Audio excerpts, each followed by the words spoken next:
President Mnangagwa today presented vehicles, solar kits and grain carriers to agriculture extension officers at State House in Harare. He said capacitation of players in the sector will go a long way in enhancing food security in the country. We shall look closely at the ban on the exportation of lithium concentrate, which takes effect in January of 2027. Authorities say they are working with players in the lithium mining sector to enhance beneficiation of the mineral before exportation. That story and more in our look at highlights from today's post-cabinet meeting. News Plus gives you the latest on reports of a bed bug outbreak in Blayo, with residents saying they cannot afford the fee that is being charged by council to fumigate their houses. And in sport, a devastating bow-out of the COSAFA Cup tournament by the Warriors. My name is Faith Nyaude, and here are the stories in greater detail. President Mnangagwa believes it is critical for the country to strengthen the agriculture sector for economic development. This comes at a time when the sector is projected to see significant growth this year, with a projected 12.8% growth according to the 2025 national budget.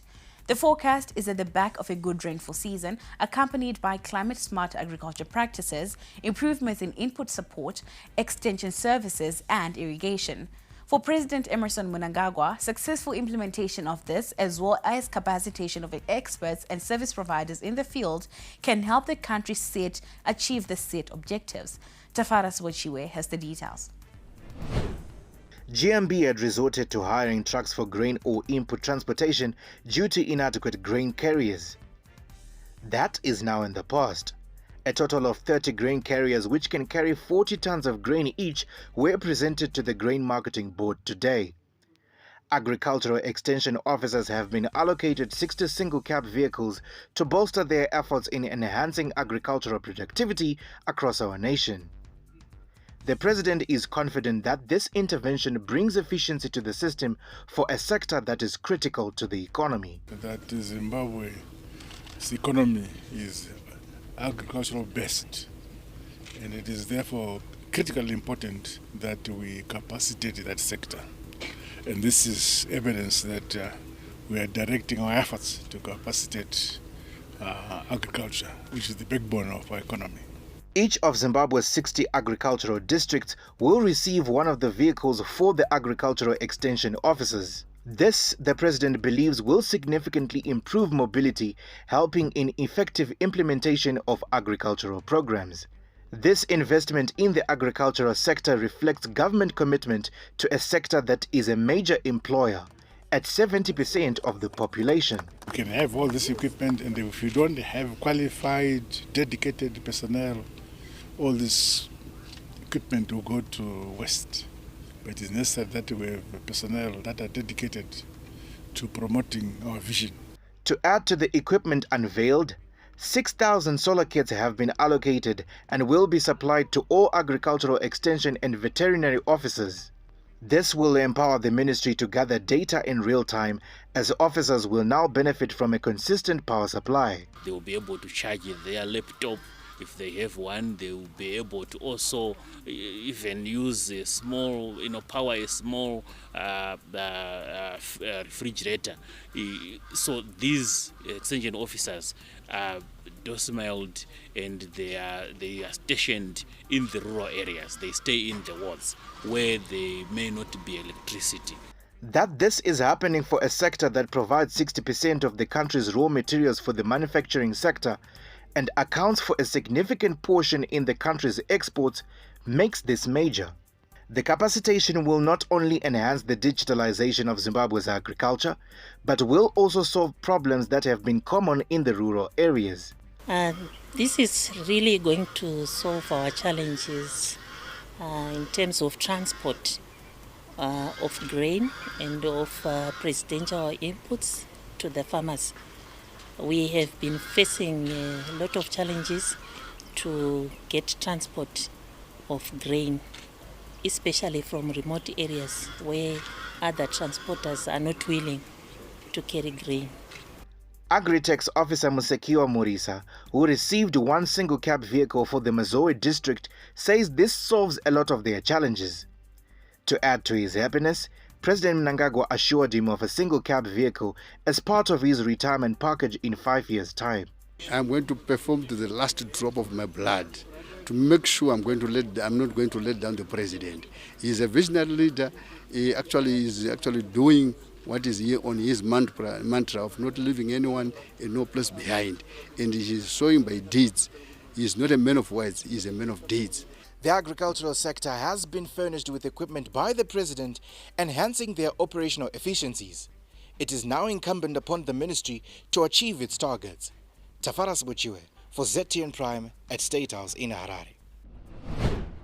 Well, we are now joined by agronomist Ivan Craig to discuss this development as well as other issues that are affecting the industry in detail. Ivan, good evening and thank you so much for joining us. Now, to start off with, what specific climate-smart agriculture practices do you believe will have the most significant impact on Zimbabwe's agricultural growth this year? Definitely. We have one climate smart agricultural practice which is quite effective and which you see the growth of our yield or productivity, and we are looking at Fumvudza, and Fumvudza can be manual and it can be mechanized as well. And what makes it unique is that it's zero tillage and also the mulch, which helps in the retention of moisture so that whatever we get in terms of irrigation or rain, it actually gets straight into the soil, and then the coming out of it through evaporation is restricted because of the mulch. So that's the most effective method which you can rely on at the moment.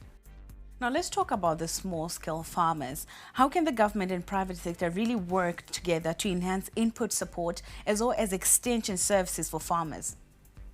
Yeah, you find that the private sector, they also have their own extension department, which go out and reach out to the farmer with the aim of helping them to produce and also following the new technology.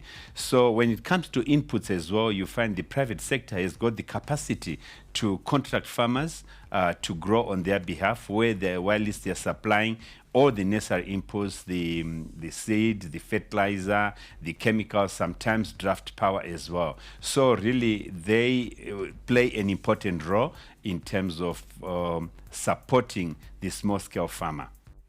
Now we are talking about Zimbabwe becoming a breadbasket. How can Zimbabwe's agricultural sector be capacitated now, not only to meet domestic food requirements, but also become a very significant contributor to the country's economic development as well as exports? It's all to do with funding. And funding is not only the banks, and it's not giving money direct to the farmer. It can be anybody, contractors, it can be a company, it can be an NGO, it can be export market, where actually all the players in the agricultural industry can come in with a facility to have whether a commercial farmer or a communal farmer to grow for them under contract. And as they're coming in, they come in with input. So that's the capacitation we are looking at, just to give the farmer the enablers in terms of inputs and mechanization. And that alone can also improve agriculture, and it capacitates the farmer. And as a result, you can see significant growth in our agriculture. Well, Ivan, thank you so much for your time and for joining us. That was Ivan Craig, an agronomist, just helping us unpack and analyze what's happening within the agriculture sector. Now, still with agriculture, stakeholders in the sector are working on ways to improve land governance and promote inclusivity, with the hope that this can boost food security, economic transformation, and global partnerships. This came out during a workshop on equitable access, size, occupation, and usage of agricultural land here in Zimbabwe. The workshop convened this Tuesday in Harare. The government emphasized that it is imperative to rethink land governance and ensure that there is inclusivity in land ownership. This review will prioritize redistribution of unutilized land to marginalized groups, particularly women, youth, war veterans, and persons with disability. We are compelled to rethink governance in a way that is just, inclusive, and forward-looking. Review and, where necessary, reallocate underutilized or multiple farm holdings, abandoned and vacant land to ensure a fairer distribution to these marginalized groups. Authorities believe it's critical to implement a transparent land allocation system to ensure fair distribution of land. Our Ministry of Agriculture and the Zimbabwe Land Commission and agencies that fall under the ministry are trying to implement digitalization in managing land resources in a transparent way, and that is equitable. Currently, Zimbabwe has 39 million hectares of land. 33 million hectares is reserved for farming purposes.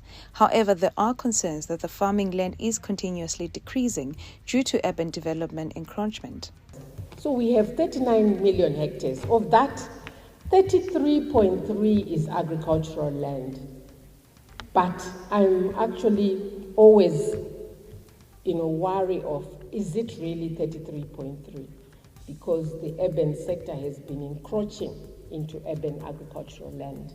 So it might be actually much less than we think. While strides have been made to champion inclusivity in land distribution, it has since been noted that there are gaps that still require improvement. Key concerns is the fact that access to land for women is still tied to patriarchal models.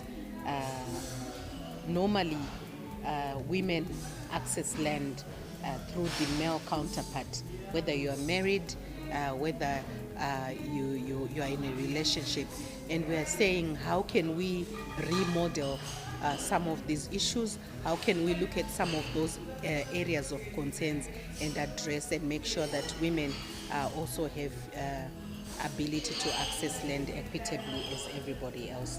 If these objectives are implemented, not only will they ensure accountability in land administration, but they will also improve land use and productivity. For ZTM Prime, I am Setachisiwe Gwaza in Harare. Now, lithium concentrate export banned in order to boost beneficiation. We give you details when News Plus comes back. Asilwela ukunqoba kuphela. Kepha silwela ukwakha isizwe esinohlonze.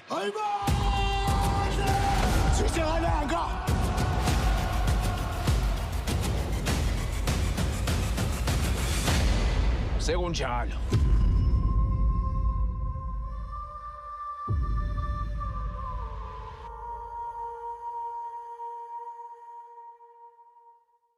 Catch exclusive interviews every weekday for candid, exciting and thought-provoking conversations with your host, Erika Ndoro. We talk about arts, we can talk about sports, we can even talk about politics, and sometimes we venture into a nice guitaristic play.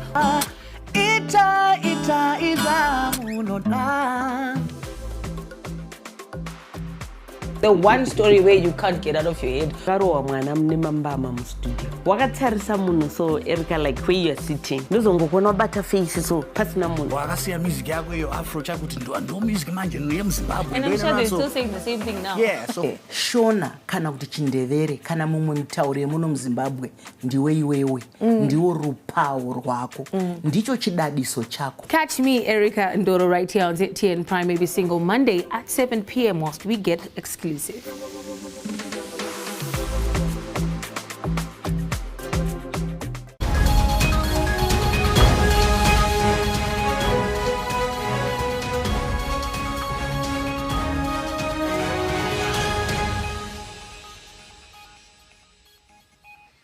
Welcome back. You are still watching News Plus. Now, government, working with players in the lithium mining sector, is in the process of establishing a local lithium production following the ban of the exportation of lithium concentrates. The ban takes effect in January of 2027. Two major players, Bigita Minerals and Prospect Lithium Zimbabwe, will be leading the pack in establishing of lithium sulfate plants as value-added facilities, which will add value from lithium concentrate to lithium sulfate. Minister of Mines and Mining Development, Winston Chitando, spoke on the latest development during today's post-cabinet media briefing.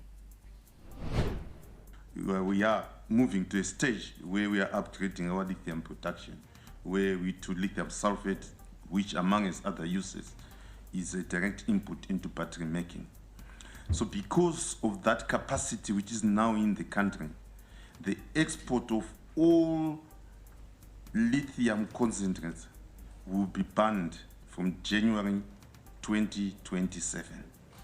So come January 2027, no player will be allowed to, to export lithium concentrates. Still on the post-cabinet media briefing, Zimbabwe and Zambia have signed a memorandum of understanding to facilitate the development of a new pipeline system which will leverage on the country's existing capacity for oil and gas storage, processing and transportation, coupled with Zambia's growing demand for affordable and efficient energy use. The pact, which will be facilitated by the private sector development and implementation of the Zimbabwe-Zambia oil products and natural gas pipeline project, will also see the disappearance of unscrupulous elements who evade the taxation system. We are using our pipeline transportation from Beira to Feruka and from Feruka to Harare. But there is a need to extend this to Zambia and from Zambia to DRC. Why? Is because there's a lot of transportation by road of fuel, and some unscrupulous persons, both in Zimbabwe and outside Zimbabwe, use this road network in order to bring fuel instead of taking it to Zambia, where they will have declared that it is going to Zambia. They end up selling it here, thereby evading our taxation system, customs. And once we plan and implement this pipeline, all these ills will be a thing of the past. And now let us quickly take a look at some of the highlights from today's post-cabinet media briefing.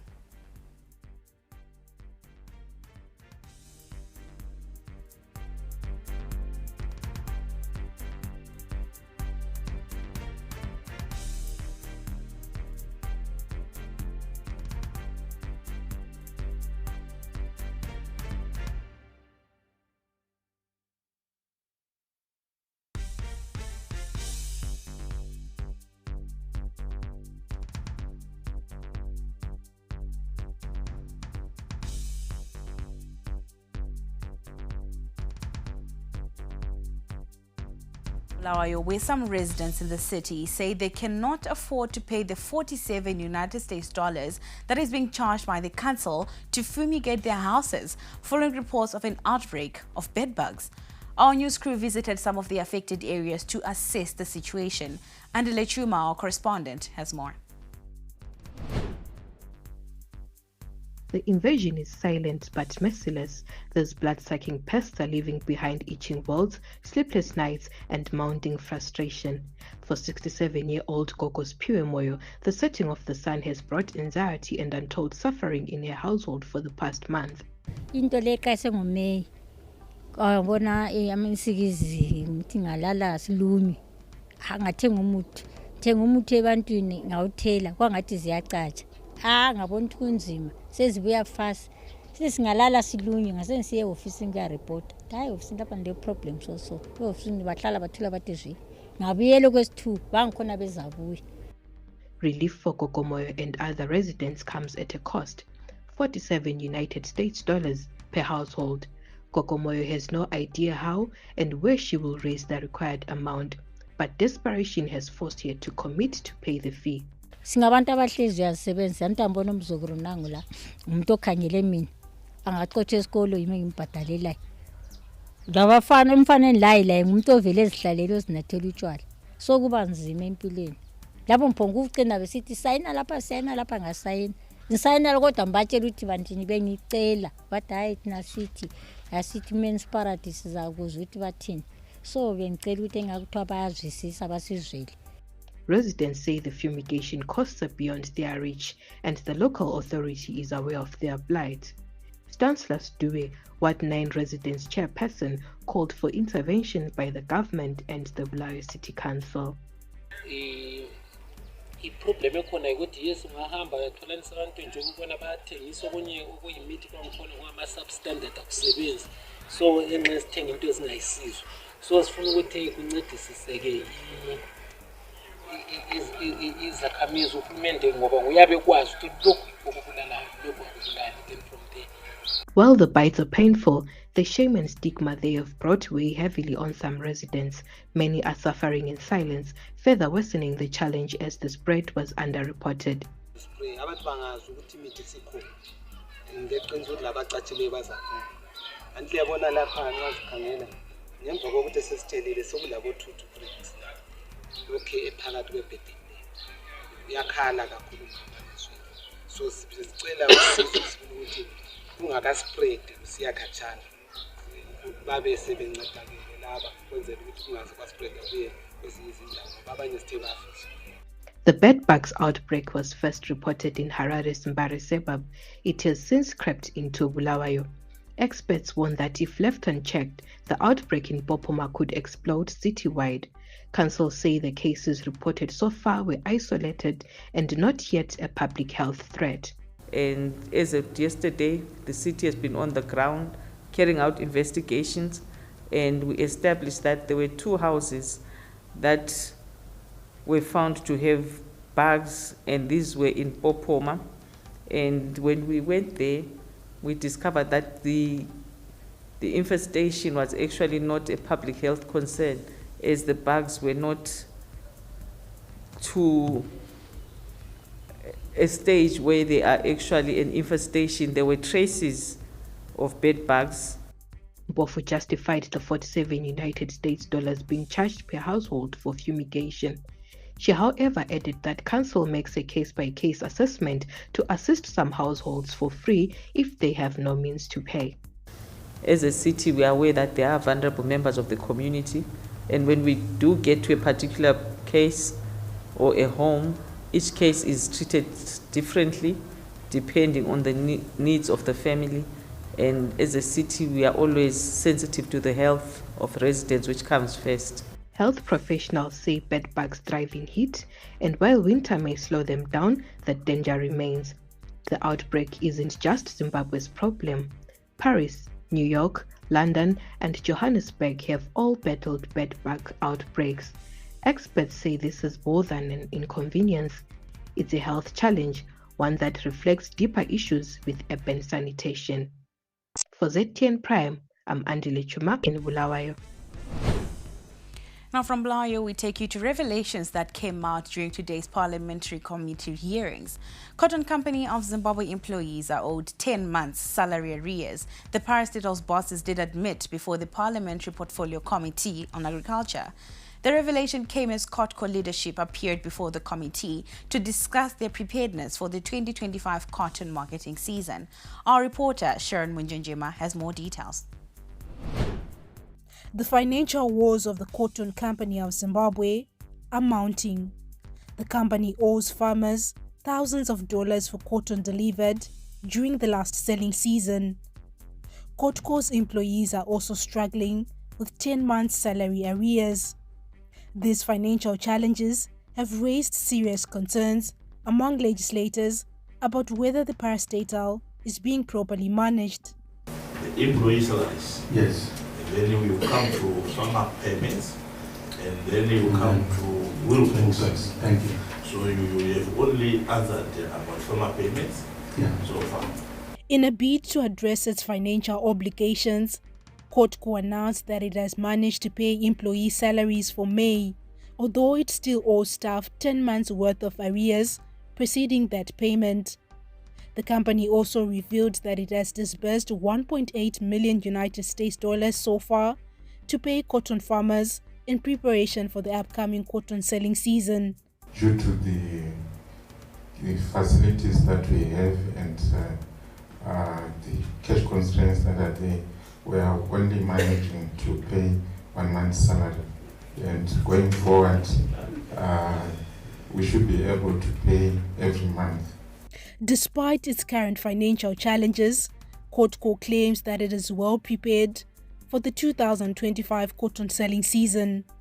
The company is aiming to purchase 51,900 metric tons of cotton, valued at about 15.6 million United States dollars. Kotco says it has secured pre-financing agreements with about 7 companies to facilitate payments to farmers. The company has also submitted a loan request to Mutapa Investments to support its operations. We are in high-level discussion with our shareholder, Mutapa Investment Fund. We approached them for a 3-year loan so that they give us that money and we repay not only the farmers, we've got transporters, we've got even our own employees, we've got rural councils. While Kotco appears to be taking steps to address its financial obligations for the upcoming cotton selling season, the company's lingering debt to farmers from previous years remains a significant concern. Shira Munjenjema for ZTN News at Parliament. Now, the Southern African Development Community SADC regional bloc is intensifying efforts to foster regional integration and harmonize policies in response to pressing economic challenges, including the impact of geopolitical tensions and US-imposed tariffs on member economies. This week, SADC is convening a high-level committee of ministers in finance and investment and the peer review panel in Victoria Falls. The week-long gathering brings together key decision-makers to advance financial market integration, macroeconomic stability, and sustainable development across the 16-member bloc. Zimbabwe's Chief Director in the Ministry of Finance, Economic Development and Investment Promotion, Joseph Mvirecha, who chairs the SADC Senior Officials Committee, outlined the key agenda items in an interview with ZTN. The region has been affected and continues to be affected by geopolitical tensions, particularly the measures which have been taken by the US administration with regards to tariffs across the international community, across the global community, which are directly affecting our economies and indirectly affecting our economies. We are discussing those issues and making recommendations to ministers and governors. 3, as you may be aware also, international community led by the United States has significantly reduced overseas development assistance. And this has impacted on key sectors of our SADC economies, particularly health, education, and the services sectors. Now, to some law and order news. The Zimbabwean government has reaffirmed its commitment to uphold law and order. This commitment was highlighted during a recent Justice, Law and Order sector workshop, which brought together key stakeholders to assess progress and address challenges. In a significant move, the justice sector in Zimbabwe has pledged to prioritize the protection of citizens through law and order maintenance. This commitment comes as they assess progress and obstacles in their efforts to strengthen the justice system. We are launching the jailers justice or law and order sector meeting, which is a composition of various departments, government departments, and also private players. And the intention is to ensure that we improve the justice delivery systems. The government emphasized on collaborative efforts which involve all stakeholders to ensure an efficient justice system. What I could call key, I think, is the adoption of the resolution of how to move forward, the constitution of the jailers, the members who are supposed to be part of the jailers, the terms of reference, who is going to do what for the enhancement of justice delivery. However, the sector faces some hurdles. Unregulated and unregistered legal societies and debt collectors have been misleading the public, undermining the mandate of registered legal practitioners. Most members of the public are not aware that legal aid societies that have not registered with IPEC are not required to offer legal services. They are not aware that debt collectors are not legally required to offer legal services. So whenever they have got issues with those entities, they've always resorted to the law society. To strengthen justice delivery nationwide, a holistic approach will be needed. This will involve engaging all key players to create a more effective and transparent system. You are watching News Plus. Stay with us. We'll be back shortly.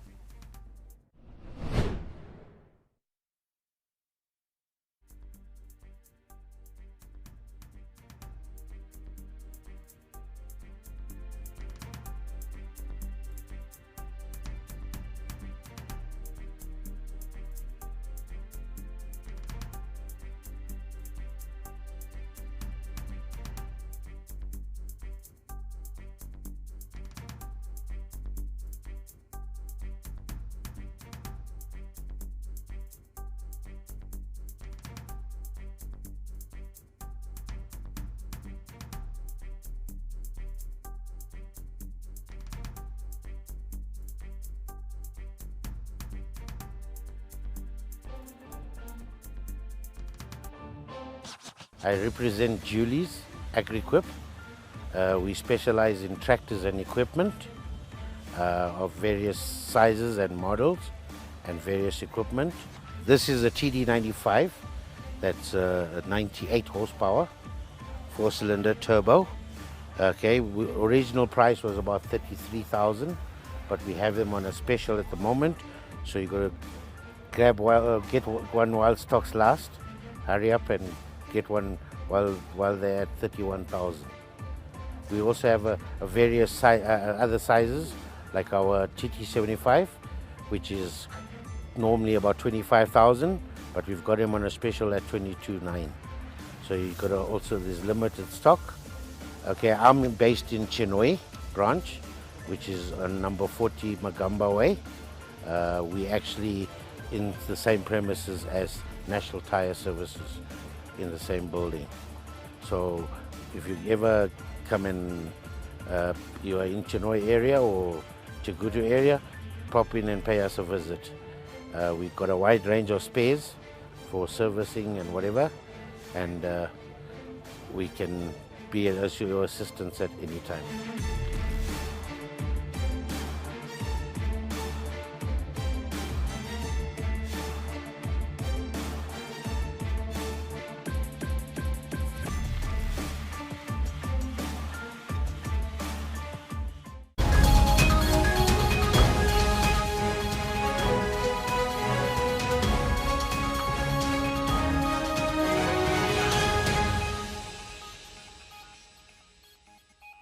You are still watching News Plus, and now we give you our crime and court update with Kimberly Chimbalanga. A 37-year-old Harare woman, Patience Shimuka, has been charged with indecent assault after she allegedly forced herself on her employer's 13-year-old son. Allegations are that the accused lured the minor to her room where she's alleged to have raped him. The matter came to light when the minor's mother noticed that he was having difficulty passing through. The accused was advised to approach the High Court for bail application and will return to court on June 26. Over in Beitbridge, a serial thief, Arnold Ncube, has been sentenced to 10 months imprisonment after he stole 3 donkeys. Ncube unlawfully took the donkeys and sold them in Plumtree. He was later apprehended by the police when he tried selling one of the donkeys with a Brent mark. The court had initially sentenced him to 4 months imprisonment and later activated a previous 6-month sentence which had been suspended in a conviction of a similar offense. And in Gwanda, Evelyn Nkomo and Raspa Nkomo have been sentenced to 2 years imprisonment for engaging in illegal gold prospecting along Jenny River in Lupani. The two were found prospecting for gold by detectives on routine patrol and failed to produce a prospecting license. They were armed with a shovel and a plastic bucket, among other things. For the TN Prime, I'm Kimberly Chimbalanga in Harare. And now we give you news from around the world, and we started off in South Africa. The need for greater environmental protection has been highlighted at this year's ongoing Sardine Run in SA, with activists warning of the risks posed to one of the country's great natural phenomena. Every year, from May to July, millions of sardines migrate along the eastern coast of South Africa, traveling over 1,000 kilometers, making it one of the largest and most spectacular migrations in the world. We are excited that the fish is here in the sardine run for 2025. We are happy for this fish coming to South Africa and for KZN. It's one of the last massive migrations of animals that exists. It's really important, and you know, hundreds and hundreds of species that rely on that migration, maybe not on the sardines themselves, but what comes with them. The human impact on the ocean threaten the water temps and things like that, and threaten to change the natural phenomena. Don't leave your stuff there, it all ends up in the oceans. It is probably the biggest thing that we can do to try and help this and sustain it. In western Chad, Sudanese refugees say they are facing challenging conditions in the Adar camp after fleeing the ongoing civil war. Humanitarian efforts are intensifying, with countries like the UAE seeking to alleviate the crisis. This month, the UAE distributed 3,000 food packages to 3 of the largest refugee camps in eastern Chad and sent a medical team to provide basic healthcare services. The United Nations High Commissioner for Refugees has warned of the deteriorating humanitarian situation in eastern Chad. A report did note that the number of Sudanese refugees has risen to more than 1.2 million in less than 2 years, mostly from the Darfur region. It also stated that 66% of children had no education. الخدمات أول حاجة الخدمات الصحية ده ناقصة شديد جدا جدا، الخدمات الصحية بالأخص يعني ناقصة بصورة كبيرة جدا. وربنا يعني ربنا سبحانه وتعالى يعين المنظمات عشان يقدروا يقدموا شنو خدمة للمواطن السوداني اللاجئ من السودان. Now we should focus to the Central African region, with China having called on the international community to maintain peace and stability in the Central African region, helping countries in the region address security threats, achieve economic recovery, and tackle humanitarian challenges. Now, this was said by China's Deputy Permanent Representative to the UN, Sun Lei, on Monday. The United Nations Security Council on Monday did hold a meeting to discuss issues concerning the Central African region. The meeting report said that in the past 6 months, the political transition in Gabon and Chad has made positive progress, while conflicts in the Lake Chad Basin and the Great Lakes region are still continuing. 中非地区安全挑战依然突出，乍得胡盆地暴力事件不降反增，地区恐怖主义袭击呈上升趋势，苏丹和刚果金东部局势外溢影响进一步显现，给地区安全稳定带来不确定性。国际社会要帮助地区国家增强自主反恐能力，在资金投入、情报共享、能力建设等领域加大支持，筑牢安全防线。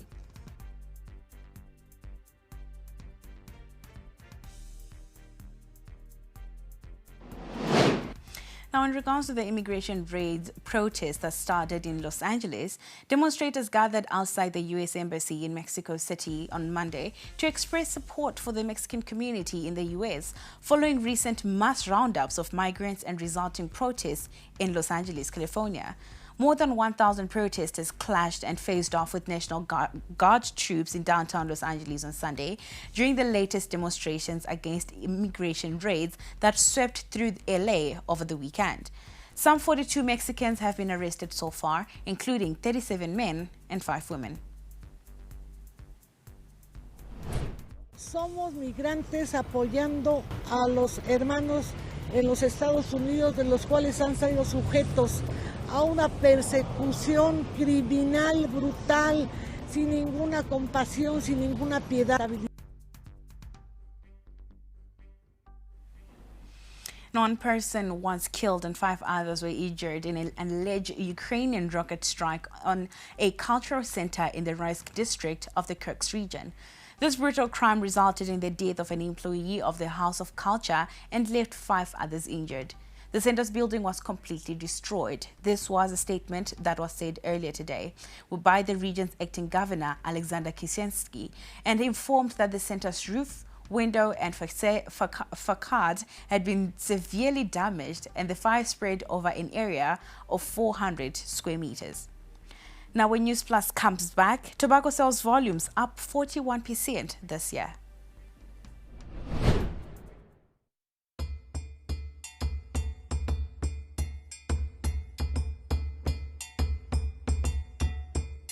In the month of July 2025, the world will gather at one of nature's greatest wonders, Victoria Falls, Zimbabwe. From the 23rd to the 31st of July 2025, Zimbabwe will proudly host the 15th meeting of the Conference of the Contracting Parties to the Convention on Wetlands, COP15.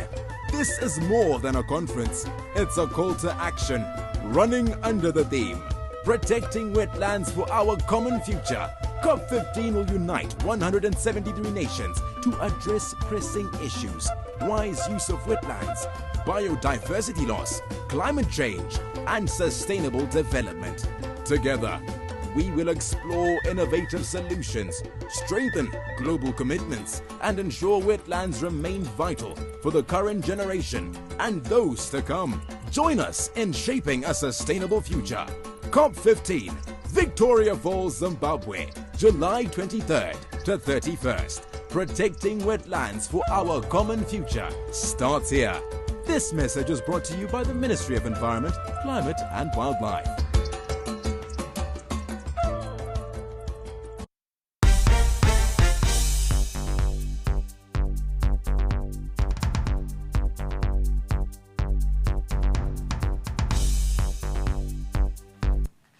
In our look at business news, we start off with some tobacco news, with Zimbabwe's tobacco industry having recorded a significant performance surge this marketing season, registering strong gains in both sales volumes and revenue. As of the 8th of June, over 272.7 million kilograms of tobacco had been sold, raking in an impressive $917.6 million. This marks a 41% increase compared to the same period last year. As of 8 June 2025, the tobacco industry had achieved remarkable success with over 272.7 million kilograms of tobacco valued at United States dollars 917.6 million sold, produced by approximately 135,000 tobacco farmers. This impressive output translates to an average earning of over United States dollars $6,700 per farmer. This underscores the substantial economic benefits in terms of tobacco production, in terms of the farming sector, thereby bolstering household incomes and driving economic growth and development in tobacco growing areas. Still on tobacco, as of day 64 of the selling season, farmers have sold the golden leaf worth $970 million United States dollars. With earnings edging close to the $1 billion mark, traders and vendors are also enjoying a slice of the cake. ZTN Prime's Melissa Chachikobo brings us more.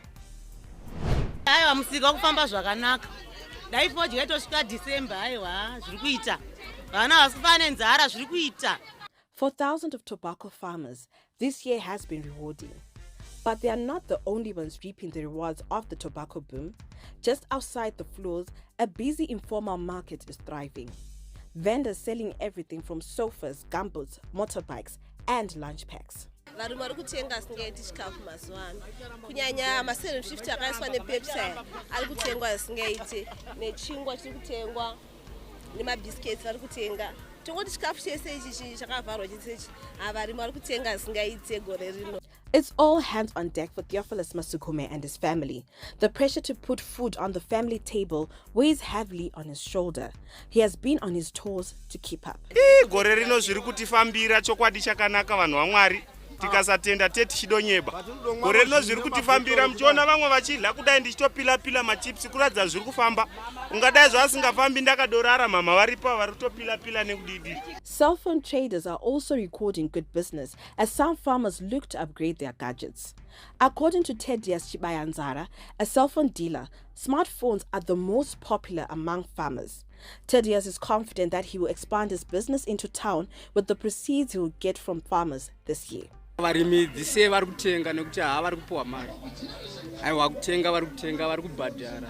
Kufunga muri kutongoona vamwe vacho vari kutongouya shopping havese vari kutenga zvakanaka. As however, not all smiles for everyone. For Alpha Musiba, business isn't going as he anticipated. Last year he would sell 4 buckets of pies per day, but this year sales have slowed down. Gore rino raro zvinasofamba but ndikumboshingira. Semunhu waMwari so unofanira to make sure kuti waita se watengesa zvakawanda ndavano kuti vakutende unge watengerwa maizi. As long as the tobacco marketing season is going on well, traders say they'll turn every sale into an opportunity. Reporting for ZTM Prime, I'm Melissa Chatkobo in Harare. Now, the absence of adequate capital for many farmers across Zimbabwe, the Agricultural Dealers and Manufacturers Association chairman, Marco Garizio, says innovative financing models are playing a critical role in boosting access to mechanization. In an exclusive with Eben Mabunda, he pointed to a financing arrangement between Zimbabwe and Belarus that is helping to bridge the funding gap by allowing farmers to acquire equipment under more flexible terms. Under this facility, farmers can access machinery and repay over a period of up to 5 years, giving them room to build capacity and productivity without the burden of upfront capital. There's two phases here. We have the commercial banks, which will loan farmers funding for capital equipment. However, in most cases, they are looking at additional security, not just the tractor itself. So that limits, and in addition to that, they require the farmer to qualify in terms of balance sheets and cash flow projections and so on and so forth, which a lot of the farmers can't produce. But government has stepped in that area, and we have had the Belarusian government-to-government equipment coming into Zimbabwe. And so a lot of combine harvesters have come, and a lot of tractors, in excess of 2,000 tractors have come. And government have allowed those tractors through the Agricultural Finance Corporation and some of the banks with very low deposits to go to farmers on lengthy repayment plans, 3 to 5 years. Still in business news, we now zone into the manufacturing sector, with Zimbabwe's manufacturing sector having to be underprepared for the African Continental Free Trade Area, with only 29% of firms ready to trade under the agreement, according to the Confederation of Zimbabwe Industries. Experts warn that without urgent investment in infrastructure, logistics and energy, the country risks missing out on key opportunities. Former ZNCC Matabeleland Vice President Louis Herbst says Zimbabwe must act fast to avoid marginalization. Business analyst Desam Chipisi says that failure to integrate on the time could see the country locked out of regional supply chains. So if Zimbabwe does not manage to integrate into the African Continental Free Trade Area in time, one of the big concerns is how that missed integration distorts the natural flow of market signals. Zimbabwean producers might also end up locked out of competitive supply chains forming across Africa. As a result, our businesses may face higher costs and less innovation, while consumers miss out on better prices and quality due to reduced competition. And then there's the capital side. Foreign investors are going to look for environments where goods and services flow freely. The longer we stay out of a liberalized African market. Zimbabwe is out of COSAFA. Details when you take a look at sport. Hi guys, welcome to ADMA 2025. Welcome to Asia Auto.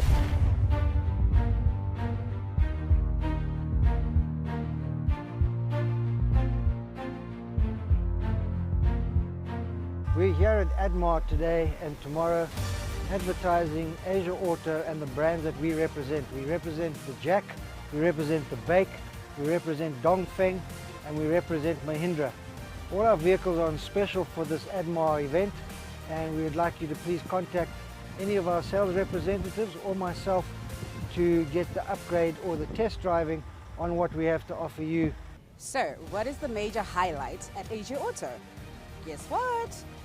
All our passenger vehicles are rocking 2-litre engines. We're not going above 2.2, 2-litre engines. The JAC, 2-litre diesel, the Bake, 2-litre petrol, the Mahindra, 2.2 litre. So we're staying in the game, guys.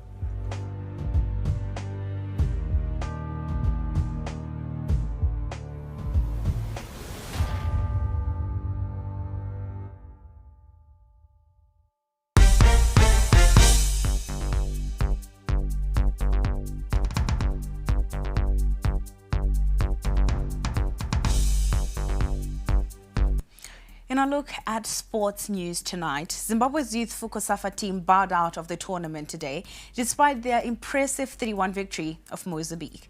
That result left them on 4 points, level with the eventual group winners and host South Africa, who had a superior goal difference. Mozambique also finished on 4 points and could not progress. The emerging Warriors had drawn with Mauritius and lost 2-0 to South Africa in the other group matches. Now, over in Morocco, the Warriors, led by coach Michael Nees, eventually turned their focus on the Niger clash at Stade Pierre Djergo in Casablanca, Morocco at 6 p.m. This is after they changed their mind on boycotting the match. The game ended in a 1-1 draw. Now, goalkeeper Elvis Chipezeze replaced Washington Arubi for his return to the Warriors starting team. Sean Fusire, introduced from the bench in the last game, also got his part. In some kickboxing news, Team Zimbabwe Kickboxing national team has stepped up their preparations for the continental competition next month by roping in renowned Cameroonian instructor Lawrence Nyonga. The team will take on the sport's best talent next month in Namibia. More in the following report. It has been intensive preparations for Team Zimbabwe as they gear up for a trial by fire at the Desert Storm 6th International Kickboxing Championship set for Walvis Bay next month. A 15-member squad is expected to make the trip for the 6th edition of the event, with the Zimbabwe Kickboxing Association leaving nothing to chance. United Arab Emirates-based instructor and mixed martial arts specialist Lawrence Nyonga has been in the country for a month, offering technical support to the team. The coach is starting with Harare before making rounds to other members who are training in various provinces. Zimbabwe has generally fared well at the tournament since their debut in 2019, and feel that a different perspective this year could improve their chances. Nyonga has taken a closer look at the team and believes there is good reason for optimism for Team Zimbabwe. Every day as I teach them something, they get to learn, so they need to get used to it, training every day, build that self with it every day, do the same combination every day, and they'll be very good fighters. So I can assure where they're going to fight, they'll win 100%. Earlier this month, Zimbabwe's Royal Dengezi won a championship fight against Malawi to add more belief to the team, which has grown in stature and prominence over the years. Since I can go back to 2024, when you sent the team to African Championships, the team is now shaped, in good shape. That's why we've come on board to invite professional coaches to come and grace the team. So we're quite happy as a team Zimbabwe. While the potential has been evident, Nyonga feels a bit of refinement in a few areas can see Zimbabwe emerge with their biggest medal collection yet. I'm just here to prepare them to know, to have the situational awareness inside the ring. Because I've been fighting, I fight MMA, I fight in Perth, I fight in UAE Warriors in Abu Dhabi. So I know this ring situation. And fighting is just like playing. So the more you play with your opponent, the more you win the fight. So I'm here to teach them how to play inside the ring. I'm not here to teach them how to. Everybody can fight, but not everybody can play when somebody's fighting them. Beyond the kicks and the blows, Zika believes that strategic international collaborations can unlock the full potential for Zimbabwean kickboxers. That collaboration is quite excellent, because if you don't mix and mingle with the other institution, you don't go far. So we need to cooperate with other institutions so that we're in a position to excel. So we can learn something, some little things from other places.